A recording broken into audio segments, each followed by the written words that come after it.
Tonight I have a Bose 321 system, and the fault with this one is that the CD will not open. If we listen,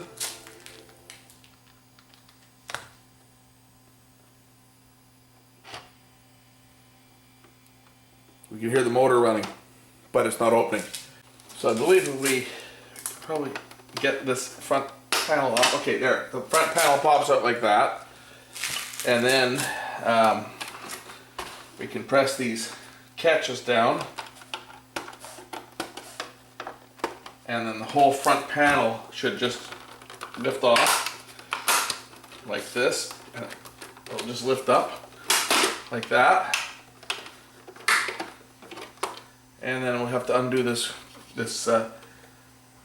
connector here. I'll show you, I'll zoom in there so you can see the connector. We have to just pull the catch down a bit to release the flexible cable. The cable comes out like that. Now we've got the unit so we can get the top off of this thing. So the top just pops off. You have to work the catches on the back, and like this, do not reuse. This is quite the unit. It's another American made unit, and the quality seems to be very good on this thing. I'm looking to get into the disk drive here, so there's going to be a belt, I think, that's slipping. That's why it's not releasing the disc, so I got to get this drive out of this thing. I think it's for you have to pry this clip up. This clip clips off, I believe. I believe this clip comes off the top here. Not 100% sure. Looks like there's tabs here that have to be pulled out to release the mechanism from the chassis. There we go. It's snap fit on. There we go. So now the clip comes off, and now we can access the DVD drive. We'll just undo the shielding at the back here and lift the DVD drive out. And this is something quite interesting. This looks to be a standard IDE computer drive. DVD-ROM is what this thing looks to be. I could be mistaken, but I usually don't make mistakes like that. And that's exactly what this thing has in it. This thing has a standard IDE DVD-ROM drive. As you can see, it's made by Toshiba, and it's an SDM1502. That is the guts to these Bose 321. Talk about serviceability. A standard IDE drive. This brings back memories of the old Apex, the original Apex DVD player. The first one on the market that would play MP3 discs. I happen to have one. So take a look at the quality of the circuit boards in this thing. The soldering is all flawless. I mean, it's just surface mounted components. Just a very well laid out, very well built board. And look at this chassis on this thing. I mean, a solid chunk of aluminum chassis here. So this thing's not going to vibrate. You're not going to have any vibration problems. You just don't get this type of quality on cheap Chinese made crap. This is made in USA, this unit. The subwoofer that's part of the system was made in Mexico, and several months ago you saw the subwoofer get serviced for this. It had the power cord had burned off from the circuit board. So we fixed that at the time, but the radio head, the DVD player was fine. Now it's not loading a disc. This portion of it here is made in the Philippines, but the rest of the unit is made in USA. If I flip it on end here, you'll see good quality. Made in the USA of domestic and foreign components. Well, That's the foreign component. The foreign component's the DVD drive. This part is made in the States, and the quality is second to none. So now let's get into the drive. Where'd you come from? I have a helper here.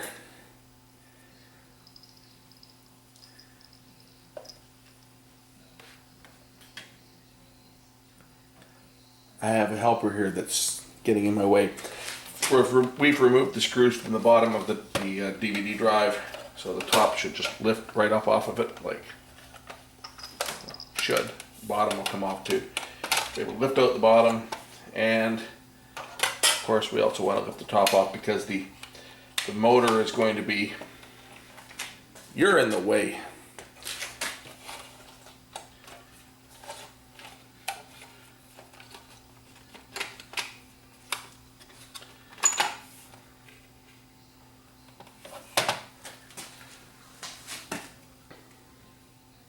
Are we having fun yet, Jinxie? She's gonna eat my carpet on my bench. You get out of here, you little turd. Go. Go away. Go away.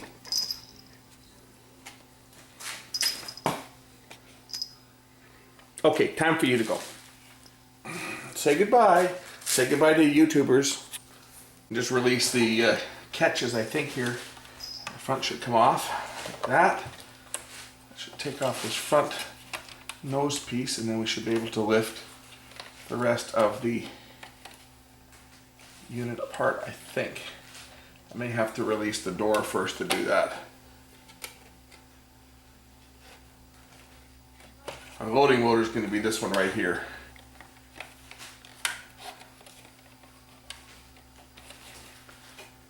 I think I got to release the mechanism first. So if I push this little lever over here like that, that'll bring down the optical block, and then I should be able to open the drawer. And once I open the drawer, I should be able to get the front off. There we go. Now I can lift the front off. Once the drawer is open, now I should be able to take the top off it, which I can. And then we should be able to get lift off the circuit board here to get the so we release the snap catches here. That'll release the circuit board, and here's our loading motor here. I hope there's a belt on this, maybe not, it might be direct drive. Okay, I pulled out the loading motor, and there's actually no belt on this, it's direct drive, but I don't know if the camera's going to focus very well on here because that might be a little bit too close. But I think there's a little crack in this gear here. Okay, I've just put a drop of crazy glue. Actually, it's not crazy glue. I buy the generic stuff. Same stuff, but this stuff is 4 tubes for $1 at the dollar store versus one little tube for about I don't know, $7 or $8 under the crazy glue brand. Same stuff. I can no longer pull that gear off. Motor spins nice and freely, and the gear itself is tight. So I'm just going to let it dry for a couple of minutes. We'll put it back together and see what is happening. And I have my little friend is coming back to cause some trouble, aren't you? Work never gets done when the cats are in here playing.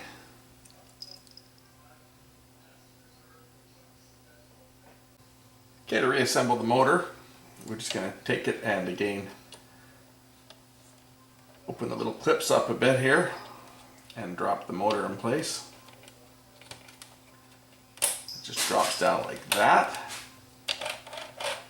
When reassembling the switch, it's important to have the switch in a neutral position. You'll see here, down here, this is where it engages or disengages the switch. So we want to make sure that this is in a neutral position.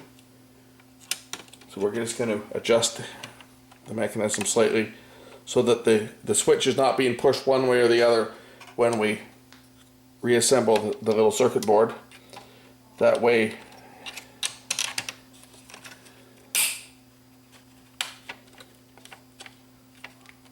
That way we know for sure that the switch is in the correct position. It's in the neutral position before we reassemble the deck.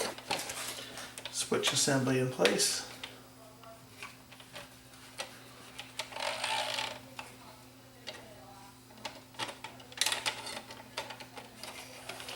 We can put the front cover back together.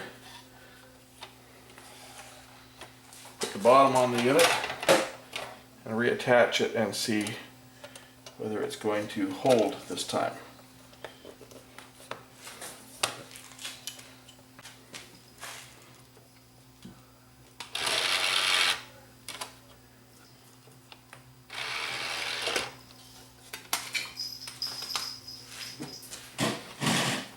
Now,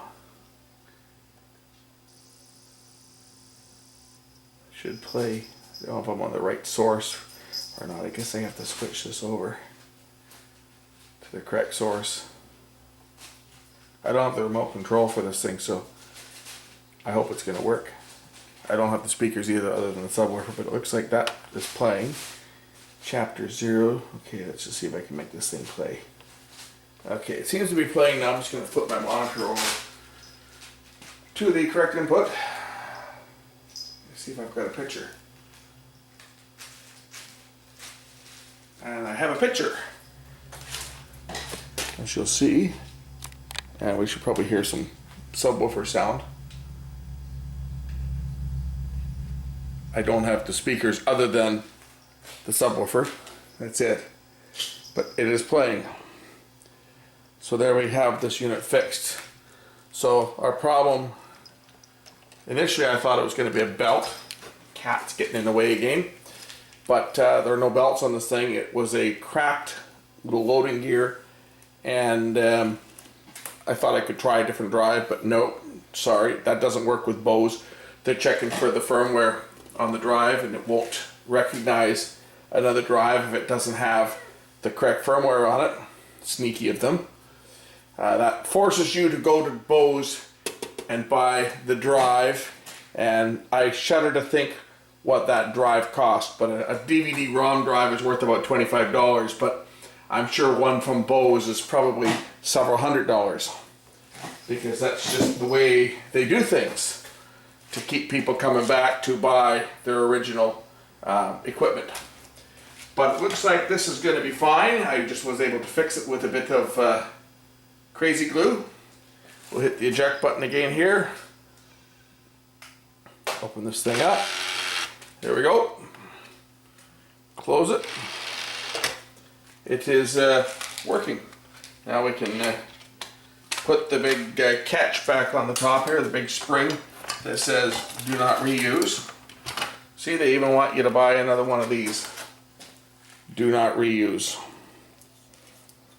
We'll put that back on and get this unit back together and send it on its way. So this unit just pops in place, clips down, holds it in place. The top cover should just snap in place here.